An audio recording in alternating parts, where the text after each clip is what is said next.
సుమన్ టీవీలో మీ business promotions కోసం ఈ కింది నెంబర్ను సంప్రదించగలరు.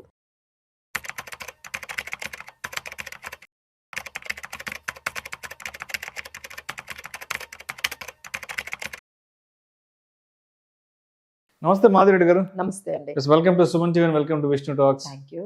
మాధవిరెడ్డి గారు, రీసెంట్ టైమ్స్ లో ఈ సెబీ ఇస్తున్న చాలా అనౌన్స్మెంట్స్ వల్ల ఈ ట్రేడర్స్, ఇన్వెస్టర్స్ అందరూ కూడా గజగజ వణికిపోతున్నారు. ఎందుకంటే మామూలుగానే ఆ ట్రేడింగ్ లో వచ్చే చాలా తక్కువ. సెబీ రోజు చెప్తుంది ఆ 100కి 99 మందో 98 మందో లాస్ అవుతున్నారు, ఒకరిద్దరు కూడా నిలబడట్లేదు. దాని మీద వచ్చే రిటర్న్స్ కూడా బ్యాంక్ ఎఫ్డి మీద వచ్చే ఆ రిటర్న్స్ కంటే పెద్ద అద్భుతాలు లేవని చెప్తున్నారు. అంటే రీసెంట్ టైమ్స్ లో వచ్చిన పెద్ద అనౌన్స్మెంట్స్ ఏంటంటే సిఏఎస్ కి సంబంధించి క్లోజింగ్ ఆప్షన్ సెషన్ కి సంబంధించిన అనౌన్స్మెంట్, తర్వాత ఎస్టీటీ ట్యాక్స్ ఒకటి, తర్వాత నిన్న మొన్న కూడా ఏదో ఒక న్యూస్ వచ్చింది, SEBI proposes easier accreditation, wider pool of accredited investors అంటే కూడా ఏంటి, ఎలా బ్రతకాలి ఈ ఇన్వెస్టర్లు, ట్రేడర్లు అనే రోజుకు ఒక అనౌన్స్మెంట్ వస్తుంటే. సో ఒకటైతే మనము ఒక స్టాటిస్టిక్స్ తో మనము స్టార్ట్ చేద్దామండి. ఒక డేటా వచ్చింది, ఆ డేటాతోని మనం ఈ ప్రోగ్రామ్ లోకి వెళ్ళిపోదాము. సో 2025 లో హైయెస్ట్ ఎవర్ ట్రేడర్స్ ఎంటర్ అయ్యారండి. ఎందుకంటే ఇంత జరుగుతున్నా సరే ట్రేడర్స్ మాత్రం బాగానే వస్తున్నారు. దాదాపుగా 98 lakh ట్రేడర్స్ మనకి ఈ 2025 లో వచ్చారంటే దట్ ఈస్ ఎవర్.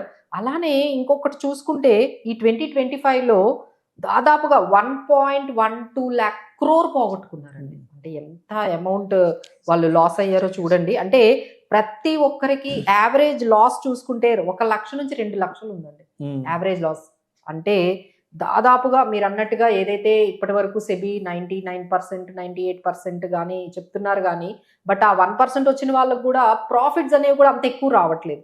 దానికి కారణం మీరు చెప్పినట్టుగా సెబీ రెగ్యులేషన్స్.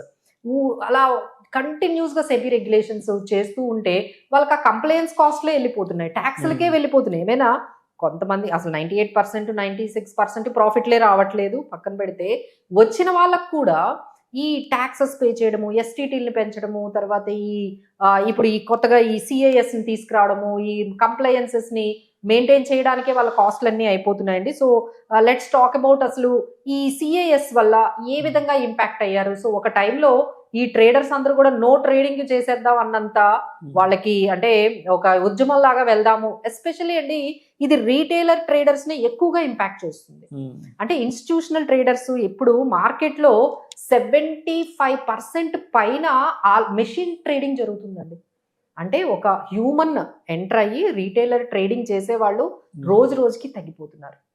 అంటే రీటైలర్ పార్టిసిపేషన్ అనేది తగ్గిపోతుంది, ఇన్స్టిట్యూషనల్ పార్టిసిపేషన్ అనేది విపరీతంగా పెరిగింది. ఆల్మోస్ట్ 75% ఆల్గోస్ ద్వారా లేకపోతే మిషన్ లెర్నింగ్ ద్వారానే, మెషిన్స్ ద్వారానే ట్రేడింగ్ జరుగుతుంది. ఎవరైతే హ్యూమన్ ఇంటర్వెన్షన్తో ఈ రీటైలర్ పార్టిసిపేషన్ ట్రేడింగ్లో ఉందో ఇది దాదాపుగా ఇక అంతరించిపోతుందేమో. మరి ఈ విధంగా వీళ్ళు ప్రతిసారి ఏదో ఒక రెగ్యులేషన్ తీసుకొస్తూ ఉంటే ఈ ట్రేడర్స్ వల్ల అయితే అవ్వడం లేదండి. ఇప్పుడు కొత్తగా దానికి బెస్ట్ ఎగ్జాంపుల్ ఏంటంటే cash, that is closing option session. అసలు ఇది అంటే ఏంటి, ఇది ఏ విధంగా ఎక్కువగా ఈ ట్రేడర్స్ ని ఇబ్బంది పెడుతుంది అంటే, this is called closing price.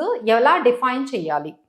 Closing price అనేది చాలా ఇంపార్టెంట్ అండి. అంటే మనకి ఈ క్లోజింగ్ ఏవైతే పెద్ద పెద్ద స్టాక్లు ఉన్నాయో అవే మన నిఫ్టీ ఈ రోజు ఎక్కడ క్లోజ్ అయింది మనం రోజు మాట్లాడుకుంటాం. ఇన్ని పాయింట్ల దగ్గర క్లోజ్ అయింది, సెన్సెక్స్ 78,000 దగ్గర క్లోజ్ అయింది. ఇవన్నీ ఎలా డిటర్మైన్ చేస్తారంటే కొన్ని మేజర్ స్టాక్స్ బట్టి డిటర్మైన్ చేస్తారండి. సో వీళ్ళు చేసింది ఏంటంటే చేంజెస్, ఏవైతే డెరివేటివ్స్ లో పార్టిసిపేట్ చేసే స్టాక్స్ ఉంటాయో వాటి క్లోజింగ్ ప్రైస్ ప్రాసెస్ మార్చేసి పడేశారు. సో దీనివల్ల ఏమవుతుందంటే ఇప్పుడు మీరు ఎన్ఏవి క్యాలిక్యులేట్ చేయాలన్నా క్లోజింగ్ ప్రైస్ తీసుకోవాలి, మీ ప్రాఫిట్ అండ్ లాస్ స్టేట్మెంట్ రావాలి అన్న క్లోజింగ్ ప్రైస్ తీసుకోవాలి. అలానే మనకి ఈ నిఫ్టీ సెన్సెక్స్ అన్న క్లోజింగ్ ప్రైస్. అంటే ఎంత ఇంపార్టెంటో దాని ప్రాసెస్ నే మార్చేశారండి. అసలు పాస్ట్ ఏం జరిగింది, ఇప్పుడు ఏమి చేంజ్ వచ్చిందో చూద్దాం. పాస్ట్ లో క్లోజింగ్ ప్రైస్ ని ఎలా తీసుకునేవాళ్ళు, దాదాపుగా ఒక హాఫ్ అన్ అవర్ ఏదైతే ట్రేడ్ జరిగిందో దాంట్లో యావరేజ్ ప్రైస్ తీసేసుకొని పెట్టేసేవాళ్ళండి. అంటే ట్రేడింగ్ చేసే వాళ్ళకి క్లోజింగ్ ప్రైస్ దాదాపుగా ఎక్కడ ఉంటుందో ఒక ఐడియా వచ్చేసేది మీకు. సో దాన్ని బట్టి వాళ్ళు పొజిషన్స్ ఉంచుకోవాలా, క్లోజ్ చేయాలా అనేది వాళ్ళకి తెలిసేది. ఇప్పుడు వీళ్ళు ఏం చేశారు అంటే ఈ క్లోజింగ్ ఆప్షన్ సెషన్ అనేది స్టార్ట్ చేశారు. అంటే ఇది యావరేజ్ ప్రైస్ తీసుకోము మేము, ఆప్షన్ ఒక 10 minutes మేము పెడతాము. ఆ ఆప్షన్ అనేది దాంట్లో ప్రైస్ అనేది ఏదైతే ఫైనలైజ్ అవుతుందో అది మేము డిక్లేర్ చేస్తాము అంటున్నారు. సో వాళ్ళు ఒక 315 వరకు జరిగిన మార్కెట్ ప్రైస్ ఒకటి ఉంటుంది, 315 తర్వాత ఒక్కసారిగా ఎవరు అంటే ఎక్స్పెక్ట్ చేయలేని ప్రైస్ అనేది ఆ ఈక్విలిబ్రియంలోని ఆ పర్టికులర్ ఆప్షన్ ప్రాసెస్ లో వస్తుందండి. దానివల్ల అసలు వాళ్ళకి ఏమీ అర్థం కావట్లేదు. ఎవరికైతే సేఫ్ గా నేకెడ్ పొజిషన్ ఉన్నది కూడా అది రిస్కీ అయిపోతుంది. సో ఎక్కడ క్లోజ్ అవుతుందో అర్థం కావట్లేదు. దానివల్ల అసలు ఆ లాస్ట్ 15 మినిట్స్ ఏదైతే ట్రేడింగ్ ఉందో అసలు చేయడమే మానేశారండి ట్రేడర్స్. వాల్యూమ్స్ కూడా లాస్ట్ 15 మినిట్స్ ఏదైతే 315 నుంచి 330 ఉంటుందో అది అసలు మార్చేశారు. సో ఈ ట్రేడింగ్ టైమింగ్ ఏదైతే ఉందో ఎస్పెషల్లీ డెరివేటివ్ స్టాక్స్ మీద ఒక 10 మినిట్స్ పెంచారు. అంటే 330 క్లోజ్ అయ్యేది ఇప్పుడు 340 వరకు పెంచారు. సో ఈ చేంజెస్ అన్నీ కూడా వాళ్ళని ఎంత ఇంపాక్ట్ చేస్తున్నాయంటే ట్రేడర్స్ ని, ఎస్పెషల్లీ ఈ ఎవరికైతే మనకి ఎక్కువగా వీక్లీ ఎక్స్పైరీ అప్పుడు ఎక్కువ ట్రేడింగ్ జరుగుతుంది. సో ఈ వీక్లీ ఎక్స్పైరీ ఒకవైపు, ఈ క్యాష్ ఒకవైపు, సో వాళ్ళకైతే అసలు ఎటువంటి రెస్పైట్ రావట్లేదండి. సో వాళ్ళు ఏవైతే వాల్టిలిటీ అది ఏదైతే ఉందో అది చాలా హెవీగా అయిపోయింది. అన్ఎక్స్పెక్టెడ్ ప్రైస్ అండి. అంటే అసలు 15 మినిట్స్ వరకు ఒక ప్రైస్ ఉంటుంది, 15 మినిట్స్ తర్వాత ఒక ప్రైస్ వెళ్ళిపోతుంది. సో దీనివల్ల అయితే వాళ్ళు ట్రేడింగ్స్ చేయలేకపోతున్నారు. సో ఇప్పటి వరకు ఇది సరిపోక మనకి ముందు నుంచే వాళ్ళకి ఎవ్రీ 6 మంత్స్ అండి, ఎవ్రీ 6 మంత్స్, ఎవ్రీ 3 మంత్స్ కి ఏదో ఒక వాళ్ళకి ఈ దెబ్బ అనేది సెబీ రెగ్యులేషన్స్ ద్వారా ఐదర్ ఎక్స్పెన్సెస్ పెంచడం కానీ, ఎస్టీటీలు పెంచడం కానీ, ట్యాక్సులు పెంచడం కానీ, ఏదో ఒకటి వాళ్ళకి ఈ విధంగా ట్రేడింగ్ మీద జరుగుతూ ఉంది. ఇక దీనికి సరిపడనట్టుగా మనకి లాసెస్ కూడా చాలా పెరిగాయండి. సో అంటే గవర్నమెంట్ ఎస్పెషల్లీ సెబీ ఏమనుకుంటుంది అంటే అసలు ఈ రీటైలర్స్ ని ట్రేడింగ్ నుంచి పక్కకు తీసేద్దామేమో అన్నట్టుగా వాళ్ళ ప్రయత్నాలు. అంటే వాళ్ళందరూ వెళ్ళి చెప్తున్నారు సెబీకి, మాకు కొంచెం రిలీఫ్ కావాలి, ఏదైనా కొంచెం కన్సల్టేషన్ తీసుకోండి అంటున్నారు కానీ బట్ వాళ్ళ క్యాష్ ని ఏమి మార్చేటట్టుగా కనిపించట్లేదు. సో ఫైనల్ గా ఈ ట్రేడర్స్ పరిస్థితి ఇప్పుడు ఎలా ఉంది మనకి చెప్పుకోవాలి అంటే హయ్యర్ ట్రేడింగ్ కాస్ట్లు, అసలు ట్రేడింగ్ చెయ్యడమే చాలా కాస్ట్లీ అయిపోయింది.